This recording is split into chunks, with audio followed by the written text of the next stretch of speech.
Testing, testing, testing. Test tubes, test tubes, test tubes. Test tubes, test tubes, test tubes. Test tubes, they're all working. Good evening, ladies and gentlemen, and welcome to the hot room. Oh, this is a good group here tonight. We got one happy birthday, and we've got newlyweds sitting over here. Oh, customers, customers, customers, customers.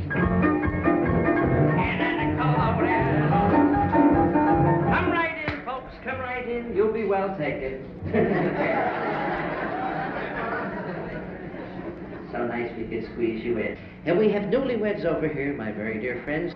Brother Hemingway, let's give him a nice round of Mr. and Mrs. Hemingway on their honeymoon. Can we get him to stand up? Is he a little weak? Help him up there, over there, would you please? Let's see them. Come on, give him another hand. Let's see them. It's always easy to spot the newlyweds. You know, they always have the pajamas on underneath the suits. Little things like that give it away, you know. I'll never forget my honeymoon was over. I told her, I said, gee, I feel like a new man. She says, me too. Wasn't very funny at the time, though, I'll tell you that. Remember the one about the honeymoon couple come down for breakfast, and he says, what do you have, dear? She says, you know what I like? He says, yeah, but you got to eat once in a while, too.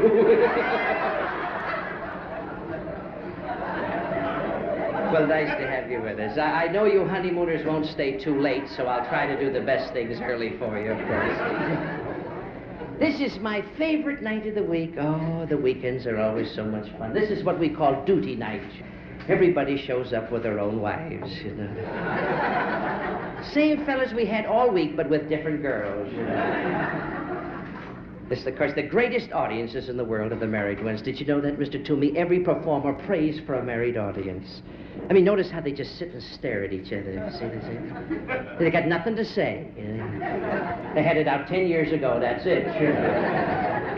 And they stay with you all night long, you know. They got no place to go. He knows nothing's going to happen when they do get home. She knows if it is, it ain't going to be worth a dang. That hit sort of close to home, didn't it, too? I can sort of feel that. Some of you folks look a little sober yet tonight. I always say the more you drink, the funnier I get, so booze it up. I see Mr. Turner over here, who has one of the biggest sporting houses, or sporting goods houses, rather. There is a difference, And Mr. Davis from the Virginia Telephone Company over here. This man is in charge of all the call girls for the Tidewater area.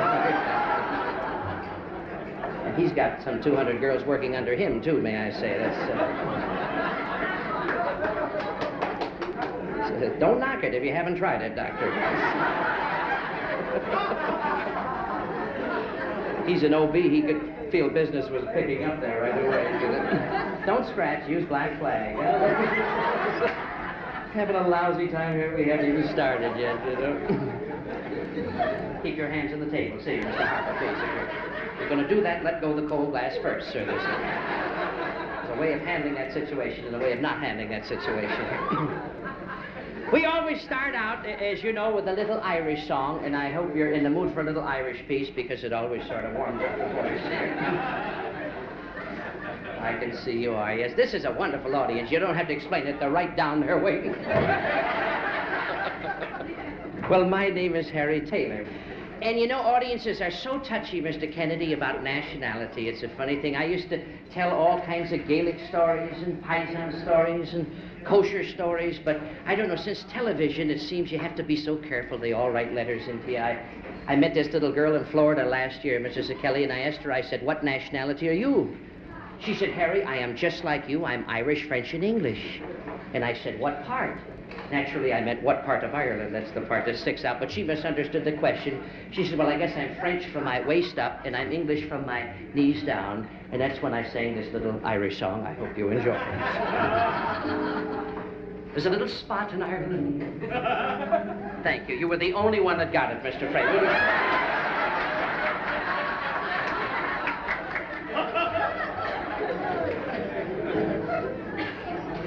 I always claim for my land where the fairies and the blarney will never, never die. Don't look like that, Mr. Hoffman. An Irish ferry is a leprechaun, sir. They're willing to suspect the worst, aren't they? Just as soon as you play a piano, they think there's something fishy about you right away. If I ever switch, you're first here.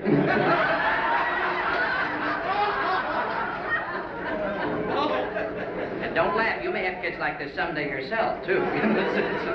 It's a matter of hormone balance, I understand. It's the land of the Shillelagh. My heart goes back there daily to the girl I left behind me where the river shall flow. Harper, cheer up. You look like you just fell off the slab. We all take our wives out once in a while and make the best of it. Look at the married ones. Looks like death warmed over. Look at this one. Isn't that the way it is? They take you girls out once in 6 weeks. They act like they're doing you such a favor, too. You know it's payoff night tonight, that's for sure. Yeah, that one hit kind of close to home, didn't it? I'm on you girls' side. I'm on the wife's side. I'll stall it off as long as I can for you, you know. And I'll give you a little tip, too. You know, the more you drink, the more he drinks, and alcohol deadens more than the brain, so you can figure it out from there.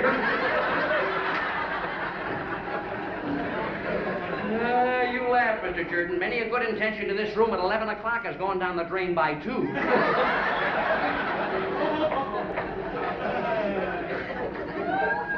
And when I rush to meet her, with a hug and kiss I'll greet her, for there's not a calling sweeter.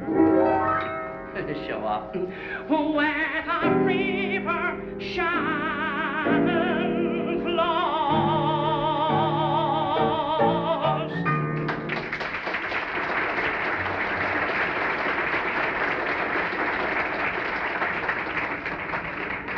Oh, you're a nice, polite group tonight, by golly.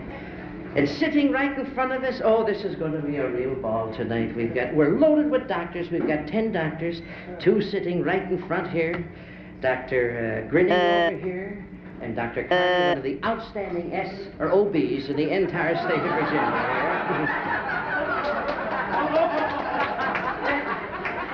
And since we have all the ladies tonight, all the married couples, girls, this is your night. Live it up. We'll all take the rabbit test before we go home. So come on. One of my favorite baby stories, the one about the new father that's looking through the maternity ward window, Mr. Dance, and he's trying to get the baby to grin through the glass, you know, and he's going like this, and Mike Muldoon walks over. He says, "This your first?" He says, "No, this is my 11th. He says, "Gee, you must be a fine Irish Catholic lad." He says, "No, as a matter of fact, I'm a Protestant." Mike goes over to the nurse. He says, "You better keep your eye on that sex maniac over there."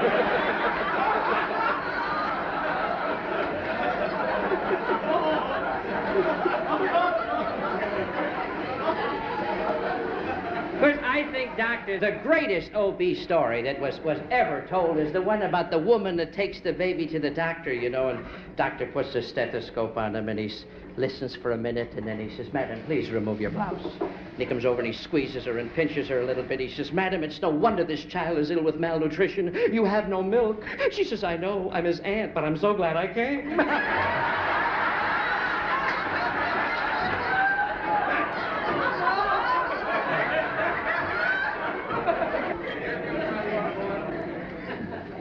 Well, let's see, we had one birthday, and oh, look at the newlyweds. Isn't that nice? You heard about the Britisher who was so generous on his wedding night, he settled some 200 pounds on his bride? Did you? And he wasn't really that rich either. Not to do that. How do you like it so far, sir? No, I mean the show. I'm sorry, sir. Have to be so careful, you know. How long has it been? It's just...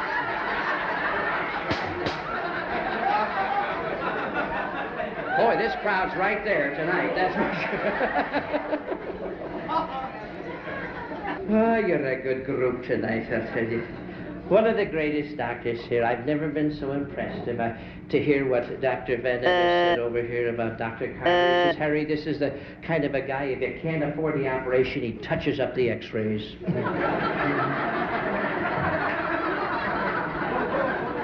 You don't hear of many like that anymore either. And Judge Wade, nice to have you aboard over here. Gentleman who spent many, many years at the bar. And his brother, one of our lawyers, old lawyers never die, they just lose their appeal. You wouldn't know it to look at him, but he's been up many a night trying to break a widow's will, too, this boy.